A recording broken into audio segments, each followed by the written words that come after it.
Hello, welcome to another Skyrim Storytime. This time we're going to be reading The Horror of Castle Xyr, a one-act play, by Balath Kul. Dramatis Personae. It's the character list, I suppose. Clavides, captain of the Imperial Guard, Cyrodiilic. Anara, a Dunmer maid. Ullus, a lieutenant of the Imperial Guard, Argonian. Zalasa, a young Argonian mage. Late evening. The play opens in the interior great entrance hall of a castle in Scath Anud, replete with fine furnishings and tapestries. Torches provide the only illumination. In the center of the foyer is a great iron door, the main entrance to the castle. The staircase up to the landing above is next to this door. On stage left is the door to the library, which is currently closed. On stage right is a huge suit of armor, 20 feet tall, nearly touching the ceiling of the room. Though no one can be seen, there is the sound of a woman singing coming from behind the library door.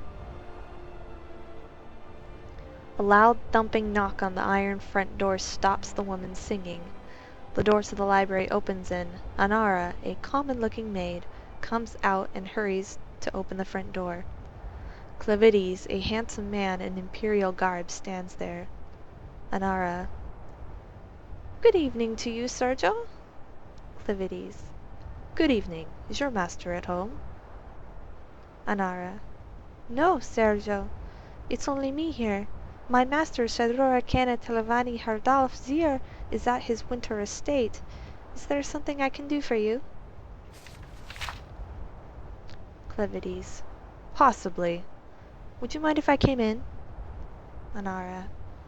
Not at all, Sergio. Please, may I offer you some flin? Clavides comes into the hall and looks around. Clavides says, No, thank you. What's your name? Anara. Anara, Sergio. Clavides. Anara, when did your master leave Scathanud? More than a fortnight ago. That's why it's only me in the castle, Sergio. All the other servants and slaves we tend to lordship travel with him. Is there something wrong? Clavides. Yes, there is. Do you know an Ashlander by the name of Sul Karifa? Anara. No, Sergio. I don't know one by that name. Clavides. Then you aren't likely to now. He's dead. He was found a few hours ago, dying of frostbite in the Ashlands. He was hysterical, nearly incomprehensible, but among his last words were Castle and Xyr. Anara. Dying of frostbite in summertide in the Ashlands? Vek, that's strange. I suppose it's possible that my master knew this man, but being an Ashlander and my master being in the house of Talavani, well, if you'll pardon me for being flippant, Sergio, I don't think they could have been friends. Clavides. That is your master's library. Would you mind if I looked in? Anara. Please, Sergio, go wherever you like. We got nothing to hide. Your loyal imperial subjects. Clavides. As, I hear, are all Telvanni. Note from the playwright. This line should be delivered without sarcasm. Trust the audience to laugh. It never fails, regardless of the politics of the locals. Clavides enters the library and looks over the books. Clavides. The library needs dusting. Anara. Yes, Sergio. I was just doing that when you knocked at the door. Clavides. I'm grateful for that. If you had finished, I wouldn't notice the space in the dust where a rather large book has recently been removed. Your master is a wizard, it seems. Anara. No, Sergio. I mean, he studies a lot, but he doesn't cast enough spells, if that's what you mean by a wizard. He's a Kena, went to the college and everything. You know, now that I think about it, I know what happened to that book. One of the other Kenas from the college bound around yesterday and followed a couple of books, borrowed a couple of books. He's a friend of the master, so I thought it'd be alright. This Kena, was his name Warvin? No, Anara. Could have been. I don't remember. Clivides. There's a suspected necromancer at the college named Kino Warvin we arrested last night. We don't know what he was doing at the college, but it was something illegal. That's for certain. Was that the Kino who borrowed the book? A little fellow, a cripple, with a withered leg? Anara. No, Sergio. It weren't the Kino from yesterday. He was a big fellow who could walk, so I noticed. Clivides.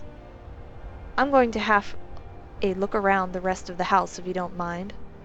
Clivides goes up the stairs and delivers the following dialogue from the landing and the rooms above. Anara continues straightening up the downstairs, moving a high-backed bench in front of the armor to scrub the floor. Anara. Can I ask, Sergio, what you're looking for? Maybe I could help you. Clivides. Are these all the rooms in the castle? No secret passages? Anara, laughing. Oh, Sergio, what would Sedora Kena Talavani Hordolf Xyr want with secret passages? Clivides, looking at the armor. Your master is a big man. Anara, laughing. Oh, Sergio, don't tease. That's giant armor, just for decoration. My master slew that giant 10 years ago, and kind of keeps it for a souvenir. Clivides. That's right. I remember hearing something about that when I first took my post here. It was someone named Xyr who killed the giant, but I didn't think the first name was Hordolf. Memory fades, I'm afraid.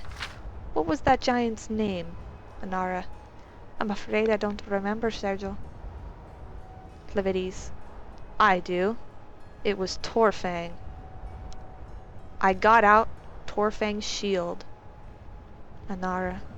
I don't understand, Sergio. Torfang's shield? Clivides runs down the stairs and examines the armor. Clivides. Sul Carifa said something about getting out of Torfang's shield. I thought he was just raving, out of his mind. Anara. But he ain't got a shield, Sergio.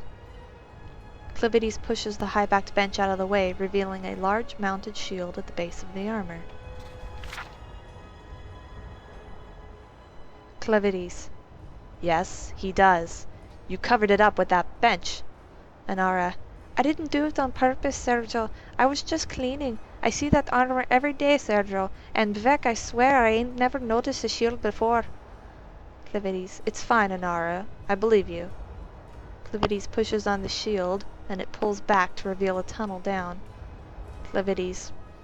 It appears that Sedura Kina Telvani Hordolf Xyr does have a need for a secret passage. Could you get me a torch? Vivek, I ain't never seen that before. Anara takes the torch from the wall and hands it to Clivides. Clivides enters the tunnel. Wait here. Nara watches Clivides disappear down the tunnel. She appears agitated and finally runs for the front door. When she opens it, Ullus, an Argodian lieutenant in the Imperial Guard, is standing at the entrance. She screams. I'm sorry to frighten you. Not now! Go away! I'm afraid that Captain wouldn't like that, miss. Inara. You're with the Captain? Blessed Mother. Clivides comes out of the tunnel, white-faced. It takes him a few moments to speak. Ullus. Captain, what's down there? Clivides to Inara. Did you know that your master is a necromancer? That your cellar is filled with bodies? Inara faints.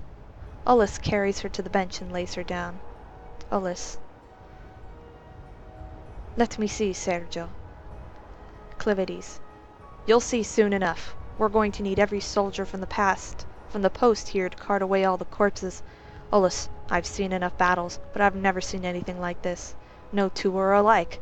Kajidi, Sload, Dunmer, Cyrodiil, Breton, Nord, burned alive, poisoned, electrified, melted, torn apart, torn inside out, ripped to shreds and sewn back together again. Ullus. You think the Ashlander escaped? That's what happened? Clivides. I don't know. Why would someone do something like this, Ullus? There is a knock at the door. Clivides answers it. A young Argonian woman, Zalasa, is standing, holding a package and a letter. Zalasa. Good morning. You're not Lord Xyr, are you? Clivides. No. What do you have there? Zalasa. A letter and a package I'm supposed to deliver to him. Will he be back shortly? Clivides. I don't believe so. Who gave you the package to deliver? Zalasa. My teacher at the college, Kima Warvim. He has a bad leg, so he asked me to bring these to his lordship. Actually, to tell you the truth, I was supposed to deliver them last night, but I was busy. Ullus. Greetings, sister. We'll give the package to his lordship when he see him. Zalasa. Ah, hail, brother. I had heard there was a handsome Argonian in Skathanud. Unfortunately, I promised Kima Warvin that I'd deliver the package directly to his lordship's hands. I'm already late. I can't just... Clivides. We're Imperial Guard, miss. We will take the package and the letter. Zalasa reluctantly hands Clivides the letter and the package. She turns to go. Ullus. You're at the college, if we need to see you? Zalasa. Yes, fair tidings, brother. Ullus. Good night, sister. Clivides opens the package as Zalasa exits. It is a book with many loose sheets. Clivides. It appears we found the missing book, delivered to our very hands. Clivides begins to read the book, silently to himself. Ullus to himself, very pleased. Another Argonian in Skathanud, and a pretty one at that. I hope we weren't too rude to her. I'm tired of all these women with their smooth, wet skin. It would be wonderful if we could meet when I'm off duty. While Ullus talks, he opens the letter and reads it. Ullus continued. She looks like she's from the south, like me. You know, Argonians from northern Blackmarch are much less. Ullus continues reading, transfixed by the letter. Clivides skips to the back of the book and reads the last sentences. Clivides reading. On a black ink, the Khajiit male showed surprisingly little fortitude to a simple lightning spell, but I've had interesting psychological results with a medium-level acid spell cast slowly over several days. In red ink on the margins. Yes, I see. Was the acid spell cast uniformly over the entire body of the subject? In black ink. The Nord female was subjected to 16 hours of frost spell, which eventually crystallized her into a state of suspended animation, from which she eventually expired. Not so the Nord male, nor the Ashlander male, who lapsed into their comas much earlier, but then recovered. The Ashlander then tried to escape, but I restrained him. The Nord then had an interesting chemical reaction to his simple fire spell and expired. See the accompanying illustration. In red ink. Yes, I see. The pattern of boils and lesions suggests some sort of internal incineration, perhaps caused by the combination of a short burst of flame followed by a longer session with frost. It's such a shame I can't come to see the experiment personally, but I compliment you on your excellent notation. In black ink. Thank you for the suggestion about slowly poisoning my maid Inara. The dosages you've suggested have had fascinating results, eroding her memory very subtly. I intend to increase it exponentially and see how long it is before she notices. Speaking of which, it is a pity that I haven't any Argonian subjects, but the slave traders promised me some healthy specimens in autumn. I should like to test their metabolism in comparison to elves and humans. It's my theory that a medium-level lightning spell cast in a continuous wave on an Argonian wouldn't be lethal for several hours at least, similar to my results with the Cyrodiilic female and, of course, the giant. In red ink. It'd be a shame to wait until autumn to see. Ullus reading the letter. In red ink. Here is your Argonian. Please let me know the results. It's signed, Kima Warvin. Clivides. In Kinnereth, by Kinnereth, this isn't necromancy, it's destruction. Kema Warvim and Kennetelvani Hardolf Xyr haven't been experimenting with death. but the limits of magical torture. Ullus. The letter isn't addressed to Kinatalvani Hordal Xyr. It's addressed to Sedura Lachila Xyr, his wife. Do you think? Clivides. Lachila. That was the Telvanni of the Xyr family who I heard about in connection with the giant slaying. We'd best get the maid out of here. She'll need to go to a healer. Clivides wakes up Anara. She appears disoriented. Anara. What's happening? Who are you? Clivides. Don't worry, everything's going to be fine. We're going to take you to a healer. Ullus. Do you need a coat, Lachila? Anara. Thank you, no, I'm not cold. Anara, Lucilla, stops, realizing that she's been caught. Clivides and Ullus unsheathe their blades. Clivides. You have black ink on your fingers, your ladyship. Ullus. And when you saw me at the door, you thought I was the Argonian your friend Warvin sent over. That's why you said, not now, go away. Anara, Lucilla. You're much more observant than Anara. She never did understand what was happening, even when I tripled the poison spell and she expired in what I observed as considerable agony. Ullus. What were you going to use on me first, lightning or fire? Lightning. I find fire to be too unpredictable. As she speaks, the flames in the torches extinguish. The stage is utterly dark. There is the sound of a struggle, swords clanging. Suddenly, a bolt of lightning flashes out, and there is silence. From the darkness, Anala, Lachila, speaks. Fascinating. There are several more flashes of lightning as the curtain closes. The end. Apologies for my horrific accent and impersonations. I thought it might be a little bit easier if I gave each character a different sounding voice. Hope you enjoy. Good night.